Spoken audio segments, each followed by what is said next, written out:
Who has the brighter future, Marvel or DC? To decide, I'm going to be taking the next 5 films releasing from each studio and matching them up head to head. Each matchup, I'll pick a winner, and whoever gets more points by the end of the 5 films wins the day. The first matchup is the next MCU and DCU films releasing, which is Captain America Brave New World coming out in February versus James Gunn's Superman coming out in July. These are both movies that I'm both very excited and worried for honestly kind of similar reasons, oddly. I mean, these characters are kind of connected anyways. Superman and Captain America, very similar moral compasses, obviously, and this is the first step we're taking into the new DCU, and while this is just another entry in the MCU, it's the first time we're seeing Sam Wilson take on the mantle of Captain America, both things I'm very excited for. Now, the trailer for Captain America Brave New World actually looks really good. I think a lot of the action looks fun. I'm really excited to see Red Hulk as the villain, and Superman, I'm making this before the trailer comes out, so you'll have to let me know in the comments if the trailer looks incredible or terrible, but I'm thinking it's going to be really good, and everything we've heard about Superman sounds really promising. Where on the flip side, everything with Captain America Brave New World is kind of concerning and hampering my excitement for the film, because we've been knowing that they're doing tons of reshoots on this film, way more than normal.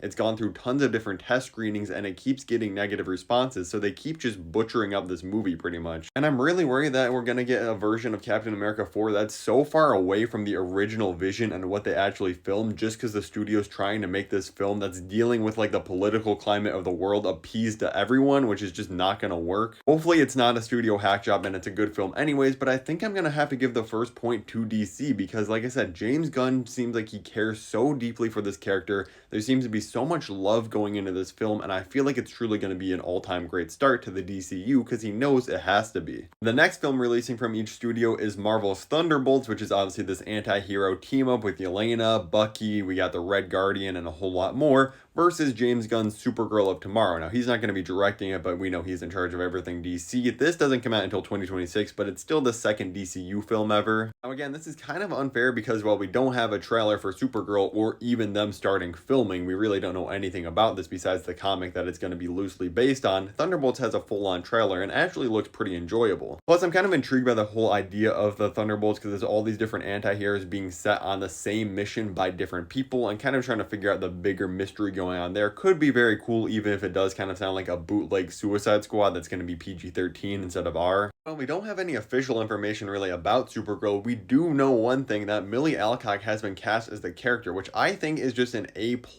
casting. I think she's going to be absolutely incredible. She was great in House of the Dragon. I kind of wish they kept her around longer, honestly. This is a character we haven't seen done justice in a film for so long, and I'm not counting The Flash because, yeah, I do like the Supergirl we got in that. That really just doesn't count. That movie is a complete mess. And again, I think James Gunn knows how important getting a great start to this new DC universe is, and I'm actually going to give the point to Supergirl. I think this is genuinely going to be an amazing film, where I think the Thunderbolts caps out at being like a pretty solid film. Now, the third matchup is kind of hilarious because we have the Fantastic Four, The First Steps. Again, this is coming out in the summer of this next year, 2025, versus Clayface, which is just such a weird film to make it be the third thing in your brand new cinematic universe, but that's also coming out in 2026, directed by Mike Flanagan. He does some amazing horror stuff. I do think he's going to cook with Clayface, but I just need to know what happened behind closed doors about this being the third official film in the new DC universe. Like, I know James Gunn is sticking to his guns of saying, hey, if you have a script and you're ready to go, that's when we'll greenlight you and make these movies.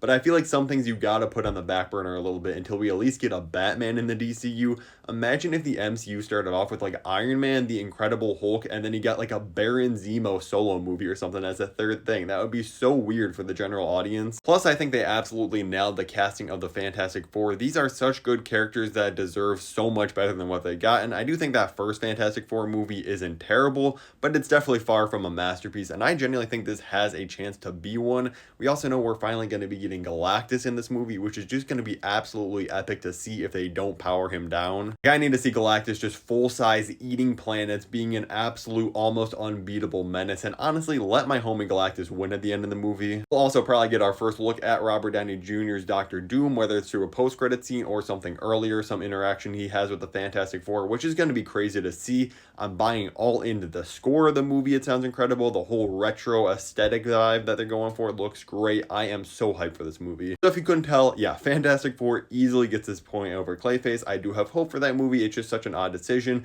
and doesn't stand up to this. Next matchup I have is Spider-Man 4 releasing in 2026 versus Batman the Brave and the Bold, which is James Gunn's new DCU version of Batman. Now, this hasn't officially been greenlit yet, but I do think this is likely to be the next one to release, honestly. Maybe James Gunn's gonna hear me and he'll delay Clayface a little bit if Batman the Brave and the Bold gets going, and I am really excited to see both of these movies and worried about both. Let's start with Batman the Brave and the Bold first. I am excited to see a more fantastical take on Batman because obviously he's going to be in this new DCU that has Superman, it has Clayface, it has all these supernatural villains, so we know we're finally going to get to see some of those more fantastical ones that we really don't get in the Christopher Nolan and Matt Reeves Batman adaptations lately, even though I absolutely love both of those. This is going to be very refreshing to see. We also know we're going to dive a lot more into the Bat family, which is something we really haven't done outside of the Batman animated films and the early George Clooney ones, which are absolutely terrible. But I'm excited to see a new Robin in a Batman movie finally. Maybe we'll get a Batgirl in this, and who knows who else they can introduce. We might even get like the Son of Batman storyline in this at some point, which I think would be really cool. But there's one major thing about this movie that does give me pause. Again, it hasn't been greenlit yet, so they could always change this. But when it was announced, they said that the director of The Flash was going to be working on this movie, which I don't understand at all. Is the stuff he does with Michael Keaton's Batman in the Flash movie terrible? No. But that doesn't mean you should give this guy the keys to the Batman universe here in James Gunn's new DCU, because this guy absolutely overcooked everything in The Flash. That movie is such a mess. And if we switch gears to Spider-Man 4, like I said, this is another movie I'm very hopeful and worried about. First of all, I'm hopeful because we're finally going to get Tom Holland on his own with a perfect ending of Spider-Man No Way Home, maybe a more street level movie dealing with some lower level heroes. Maybe we get Kingpin in here, we get Scorpion, Black Cat, any of those characters. I think this could be an absolute masterpiece. Plus, Destin Daniel Cretton, who was the director of Shang-Chi, which I think has some of the best action sequences in the entire MCU, is coming over to direct Spider-Man 4. I think that's going to be incredible. Some of the swinging and fight scenes should be such an upgrade from the previous John Watts trilogy. But at the same time, there's been so many insane rumors about this film that each one is so worrying, is that it's Sony trying to make this another multiversal film,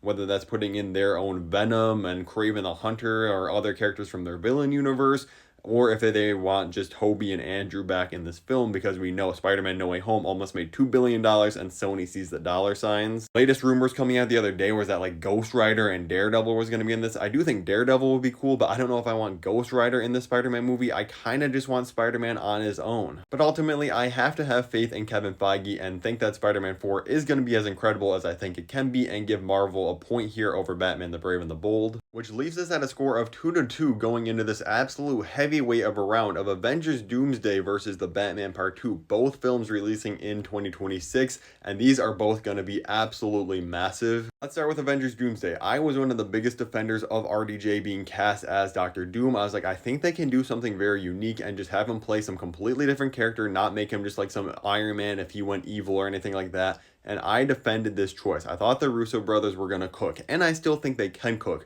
But with the latest news of Chris Evans coming back into this movie, we don't know who he's playing yet, I'm a little bit on alert. Because I do not want this to be like, oh, what if it's all the Avengers but in a different universe where they're evil and just become different characters rather than Captain America and becoming people like Iron Man. No, they're now a villain. That is not what I want from this movie whatsoever, and I'm really worried that's what they're going towards. Another concern is we know all the new Avengers, the Thunderbolts, the Fantastic Four, and now all these alternate universe versions of the OG Avengers are going to be in this movie. I think it's just going to be too overstuffed, but again, I have faith that the Russos will cook on this. And on the other side, you have the Batman, which I think the first Batman is one of the greatest superhero movies ever made. Matt Reeves understands this character and the detective side of him so well, and the Penguin just got me even more hyped. I am just desperate to get back into this version of Gotham City. I don't care who the villain is. Give me Hush, give me a realistic version of like a Mr. Freeze or a realistic Clayface in this. Give me a Professor Pig, anything, I will eat it up. Honestly, I need to get back to this version of Batman, but there is a major concern about this. Matt Reeves is just taking his sweet old time with the script, and I'm very concerned this film is going to get pushed back even further. Or if things keep going bad, maybe James Gunn steps in and puts this Batman into the DCU and replaces the Brave and the Bold. Neither of those I don't think are very likely, but they are possibilities. At the end of the day, I think Avengers Doomsday, even if it's a mess of a million characters and cameos, it's gonna be a blast and a fun cinematic experience where I think the Batman Part 2 can genuinely be a top 3 superhero movie ever made, which actually makes DC the winners with a score of 3-2. Now let me know in the comments below how you would score these upcoming 5 movies from each studio, what your score would look like. I'm surprised by mine as a Marvel fanboy, but click above me to watch a video where I go over everything that will ruin Spider-Man 4. Thank you so much for watching, leave a like on the video.